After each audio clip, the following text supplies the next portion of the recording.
नमस्कार मित्रांनो, जे कोणी मुंबई हायकोर्ट क्लर्कचा कालपासून फॉर्म भरत आहेत आणि फॉर्म भरतेवेळी त्यांना पेमेंट सुरुवातीला केले आणि त्यानंतर तिथे जे पेमेंटचे जे रेफरन्स आय डी टाकल्यानंतर ऑलरेडी यूज्ड असा जो एरर येत आहे आणि तो एरर आल्यामुळे कालपासून जे परेशान आहेत माझ्यासारखे, जे की कालपासून मी 50 वेळा हा फॉर्म भरण्याचा प्रयत्न केला पण तो झालाच नाही. मग मी यूट्यूबला गेलो आणि सर्च केलो. तिथं वायफळ दुसरेच जे की मुद्द्याला धरून काही गोष्टी नव्हत्या, दुसऱ्याच की किती फॉर्म आले, किती होणार, हे ते सर्व गोष्टी होत्या. पण ज्यांचं पेमेंट होत नव्हतं, ज्या मुलांचं, जे मुलं सर्च करण्यासाठी आले होते यूट्यूबला हा प्रॉब्लेम टाकून, त्यांच्यासाठी कुठेच असं सोल्युशन नव्हतं.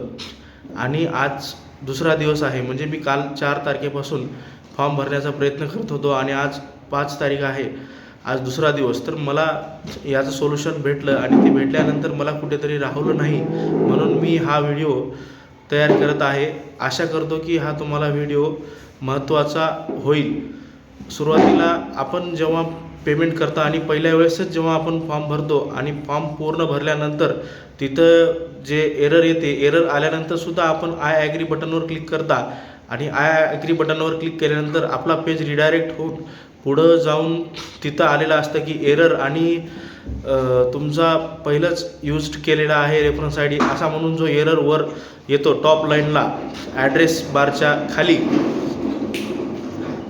मग तो पाहून आपण डबल फॉर्म भरण्याचा प्रयत्न करतो आणि भरपूर वेळेस फॉर्म भरतो, पण प्रत्येक वेळेस असंच म्हणते की रेफरन्स आय डी वापरलेला आहे आणि आपला फॉर्म होत नाही. आपण व्यतीत होऊन जातो, पुन्हा यूट्यूबला पाहतो, पण तिथेही काही समाधान भेटलं नाही.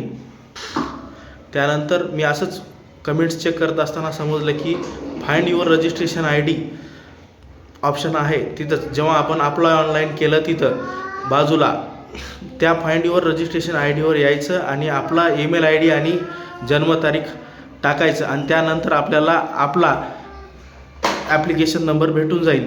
तो ॲप्लिकेशन नंबर घेऊन पुन्हा प्रिंट ॲप्लिकेशनवर यायचं आणि ॲप्लिकेशन आपला डाउनलोड करायचं. आणि आपला ॲप्लिकेशन जर डाउनलोड होत नसेल तर ओपेरा ब्राउझर आहे, त्या ओपेरा ब्राउझरमधून डाउनलोड झालेलं आहे. क्रोमवरून डाउनलोड माझं झालेलं नाही.